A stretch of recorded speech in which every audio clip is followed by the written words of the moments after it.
নমস্কাৰ বন্ধুসকল, স্বাগতম জনাইছোঁ মোৰ ইউটিউব চেনেল বা ফেচবুক পেজৰ এটি নতুন ভিডিঅ'ৰ মাজলৈ। আমাৰ SSCৰ ৰিজাল্ট দি দিলে। SSCৰ ৰিজাল্ট দি দিলে। তুমি 40 পালেও তোমাৰ সেইটো মাৰ্কেই যে হ'ব, তুমি 70 পালেও যে তোমাৰ সেইটো মাৰ্কে যে থাকিব, তেনেকুৱা নহয় বন্ধুসকল। এতিয়া তোমালোকৰ মাৰ্ক প্লাছ হ'ব। বহুতে কম নম্বৰ পায়, ভাবি আছে আমি ফিজিকেলত আমাৰ নাম নাহিব, মেডিকেলত নাম নাহিব, বা বহুতে সৰহ মাৰ্ক পায়ো বহুত ফূৰ্তিত আছে আমাৰ ফাইনেল মেৰিটত নাম আহিবই। গাইজ, আজি দুটা বিষয়ৰ ওপৰতে ভিডিঅ'টো প্ৰস্তুত কৰিছোঁ। ভিডিঅ'টো শেষলৈকে চালে গম পাব, বা যিয়ে নহওক কিয় এতিয়া কোনে কিমান মাৰ্ক পাইছে নাপাইছে সকলোৱে গম পাই গ'ল। তুমি 1 পালেও যিটো মাৰ্ক পাইছে সেইটো গম পাই গ'লা, 100 পালেও তুমি যিটো মাৰ্ক পাইছা সেইটো মাৰ্ক এতিয়া কথা গম পাই গ'লা। এতিয়া মাৰ্কৰ কথা তুমি বাদ দিছোঁ। এতিয়া আমাৰ আৰু এটা ছেকেণ্ড মাৰ্ক আহিবলৈ গৈ আছে, নৰ্মেলাইজেশ্যন। য়েছ, নৰ্মেলাইজেশ্যন। এইটো নৰ্মেলাইজ বুলি শ্বৰ্ট ফৰ্মত ধৰি থোৱা যে তোমালোকৰ মাৰ্ক এতিয়া বৃদ্ধি হ'ব। 4, 5, 7, 8, 9, 10 পৰ্যন্ত মাৰ্ক প্লাছ হয়, কিন্তু মাইনাছতো থাকে 2, 3, 4 তেনেকৈ মাইনাছ হয় মাৰ্কসমূহ। গতিকে এইটো মাইনাছ হয় প্লাছ হয়, এই সন্দৰ্ভত ক'বলৈ গ'লে সেইটোকে কয় নৰ্মেলাইজ। তোমাৰ শ্বিফ্টটোত বহুত হাৰ্ড কুৱেশ্যন আহিছিলে, তুমি কৰিব পৰা নাছিলা, বা তোমাৰ শ্বিফ্টত তেনেকুৱা বহুত কেণ্ডিডেটে কৰিব পৰা নাছিলে, হাৰ্ড কুৱেশ্যনবিলাক আহিছে, আৰু সেই শ্বিফ্টটোত অতি বেছি যদি 50 মাৰ্ক পাইছে বা 60 মাৰ্ক পাইছে সেই শ্বিফ্টটোৰ পৰা। গতিকে 50, 60 সেই শ্বিফ্টটোত যদি তুমি পাইছিলা, তোমাৰ এটা 4, 5, 6 তেনেকৈ মাৰ্ক এতিয়া প্লাছ হ'ব। যদি তুমি 60 পাইছিলা এতিয়া 64 হ'ব, যদি তুমি 50 পাইছিলা এতিয়া 56 হ'ব। তেনেকুৱা 4, 5, 6 তোমালোকৰ প্লাছ হ'ব, বা 2 হ'ব।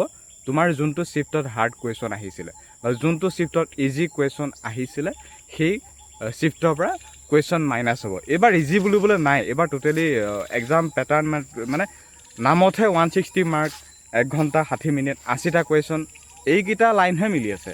বাকী ভিতৰুৱা যিখিনি কুৱেশ্যনৰ লেভেল পূৰা টোটেলি মানে এটা ৰেংক মানে টোটেলি এটা ষ্টেপ পাৰ হৈ গৈছে, আৰু বহুত কুৱেশ্যনবিলাক বহুত বেলেগ ধৰণত আহিছে এইবাৰ। গতিকে সেই হিচাপত আমি এইবাৰ কেণ্ডিডেটে মাৰ্কবিলাকো পোৱা নাই। 60 to 70 ঘৰত আছে প্ৰায় 60%, 60%, 100। এতিয়া মই তোমালোকে ক'ম যে কোনে কিমান মাৰ্ক পাইছে বা কেনেকুৱা এতিয়া মাৰ্কবিলাক কেণ্ডিডেটৰ কেনেকুৱা আছে। কাৰণ যোৱাকালি SSCৰ ৰিজাল্ট দিয়াৰ পাছৰ পৰা মই বহুকেইটা ভিডিঅ' আপলোড কৰিছোঁ, ইনষ্টাগ্ৰাম, ফেচবুক, ইউটিউব, য'তে নহওক কিয়। সাংঘাতিক কমেণ্ট, হাজাৰৰ ওপৰত কমেণ্ট আহিছে, ইটো সিটো কমেণ্ট মেছেজ, আৰু সেই কেণ্ডিডেটখিনিয়ে কৈছে মই ইমান পাইছোঁ, সিমান পাইছোঁ, সিমান পাইছোঁ, সিমান পাইছোঁ। এতিয়া সেই কেণ্ডিডেটখিনিৰ পৰা লগতে মই যথেষ্ট ছ'চিয়েল মিডিয়াত যিহেতু মই এই কণ্টেণ্টটোৰ লগতে জড়িত, গতিকে জানো কোনে কিমান পাইছে। মানে 100ত 60%, 60ৰ পৰা 70 ঘৰত পাইছে। 100ত মেল ফিমেল সকলোকে কৈছোঁ। 3000 কিমান পষ্ট আছে, বা অসমৰ যিমান লাখেই পষ্ট এক্সাম নিদিয়ক কিয়, সেই লাখৰ ভিতৰত এতিয়া মানে 100ৰ পাৰ্চেণ্টেজটো এনেকুৱা হ'ব, 60%, সেই 100টাৰ ভিতৰত মানে 60ৰ পৰা 70ৰ ভিতৰত পাইছে। বাকী 40%, বাকী 20% পাইছে তোমাৰ 80, 90 বা 100+ তেনেকুৱা পাইছে। আৰু বাকী 20% মানে 50ৰ তলত, আৰু 50 তলত, 60 তলত তেনেকুৱা। আৰু 50 তলৰ মানে কিমান হয়, 45, 40 মানৰ পৰা ধৰি থ'ব পৰা। 40 তলৰখিনিতো আশা কৰি লাভ নাই। 40+, বাকী 60, 50 তলত মানে 40+, এনেকুৱা। মানে এতিয়া মাৰ্কবিলাক মানে আগৰ নিচিনা তেনেকৈ পোৱা নাই। যোৱাবাৰতো বহুত ভাল ভাল মাৰ্ক পাইছিলে, ভাল ভাল মাৰ্ক পাওঁতেও কিন্তু ফিজিকেলৰ কাট অফটো যোৱাবাৰ বহুত কমি গ'ল, 40। আৰু এইবাৰো ফিজিকেলৰ কাট অফ ইমান বিশেষ হাই নাযায়, কাৰণ পষ্টটো যথেষ্ট আছে, আৰু ভেকেঞ্চি ইনক্ৰিজ হ'ব। এতিয়া নৰ্মেলাইজেশ্যনো হ'ব, সেইটো বাদ দিয়া, কিন্তু এতিয়া ভেকেঞ্চি ইনক্ৰিজ হ'ব।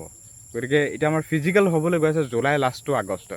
জুলাই লাষ্টৰ পৰা আগষ্টৰ ভিতৰত আমাৰ ফিজিকেল হ'ব, আৰু ফিজিকেলটো বিভিন্ন জেগাত দি দিব পাৰে। অসমৰ 2-3টামান জেগা চিলেক্ট কৰে, CRPFৰ নৰ্মেল কেম্প, বাকী যোৱাবাৰ দিছিলে চুকভি, ডিমাপুৰ সেইফালে এটা দিছিলে, বাকী তেনেকৈ 2-3টামান জেগা চিলেক্ট কৰে। কিন্তু য'তেই নিদিয়ক কিয় ৰাস্তাতে হ'ব আমাৰ ফিজিকেলটো, ৰাস্তাতে হ'ব ফিজিকেল।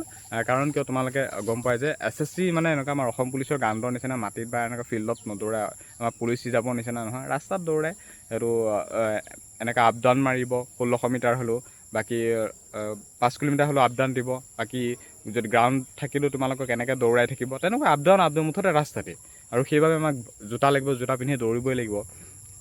গতিকে জোতা পিন্ধি ভালদৰে এটা প্ৰেক্টিছ কৰি থকা টাইম আছে। জুলাই লাষ্ট টু আগষ্ট এইখিনিতে আমাৰ ফিজিকেলটো হ'ব, যিমানখিনি গম পাইছোঁ। July last to August, July লাষ্টত নহ'লেও আগষ্টত হৈ যাব। আগষ্টতো কণ্টিনিউ ফিজিকেল চলিয়ে থাকিব। গতিকে সেয়েহে কৈছোঁ, ভালদৰে এতিয়া প্ৰেক্টিছ কৰা। তুমি মাৰ্ক কিমান পাইছা নাপাইছা এতিয়া বাদ দিয়া, ফিজিকেলৰ নাম আহিব। কাৰণ কিয় 8জনকৈ মাতিব এটা পোষ্টত, 8জনকৈ মাতোতে বহুত কেণ্ডিডেট মাতিব, গতিকে বন্ধুসকল তোমালোকে এটা ফিজিকেল ভালদৰে প্ৰেক্টিছ কৰি থাকা, বেলেগৰ কাটপ চাটপ এইবিলাক বাদ দিয়া। নেক্সট কাটপ এটা ভিডিঅ' বনাম। যোৱাকালি ৰিজাল্ট দিছে, কাটপৰ ভিডিঅ' মই অহা কালিলৈ মানে আনিম। কমেণ্ট কৰিবা কাটপৰ ভিডিঅ' লাগিলে, মই দিমেই বাৰু। অহা কালিলৈ এটা কাটপৰ ভিডিঅ' দিম। খালি তোমালোকে এটা মটিভেট থাকা, আনজনকৈ মাতিবই, নৰ্মেলাইজেশ্যন মাৰ্ক প্লাছ হ'বই। কম নম্বৰ পাইছা ইমান হেৰি কৰি নাথাকিবা, মাৰ্ক এইটো তোমালোকে ফিজিকেল দিব পাবাই। আৰু বাকী বেছি মাৰ্ক পাইছে ইমানো হেৰি কৰি নাথাকিব, কাৰণ তোমালোকৰ ফিজিকেল ভাল হ'ব লাগিব। বহুত হাই মাৰ্ক পালে বহুত কেণ্ডিডেট তেনেকুৱা ফেইল হৈ যায়। গতিকে সেইকাৰণে কৈছোঁ ফিজিকেল পূৰা কণ্টিনিউ ৰাখি থাকা, ফিজিকেলটো পূৰা প্ৰেক্টিছ, ৰানিং কৰি থাকা। ৰানিং পাছ কৰা মানে ফিজিকেল মেডিকেল গোটেইখিনি ক্লিয়াৰ হৈ যাব, যদি তোমালোকৰ শৰীৰত যদি একো অসুবিধা নাথাকে। গতিকে বন্ধুসকল ভালদৰে প্ৰেক্টিছ কৰা। এতিয়া ৰিটাৰ্ণ পাছ কৰি গ'লা যেতিয়া আৰু বেলেগ একো নাই, কাৰণ ৰিটাৰ্ণটো পাছ কৰিছা এইটোৱে বহুত। আৰু ৰিটাৰ্ণটোৱে মেইন SSCত। ৰিটাৰ্ণটো পাছ কৰিছে, এতিয়া খালি ফিজিকেল পাছ কৰিব লাগে, তাৰপিছত মেডিকেলটো সেইটো নিজৰ ওপৰত নিৰ্ভৰ, তাৰপিছত মেৰিটটো সেইটো ভগৱান বা লাক। গতিকে এতিয়া তোমালোকে ফিজিকেল পাছ কৰিছা তো বহুত হ'ব, তোমালোকে ভাবি থোৱা। ৰিটাৰ্ণ পাছ কৰিছা খুব ধুনীয়া।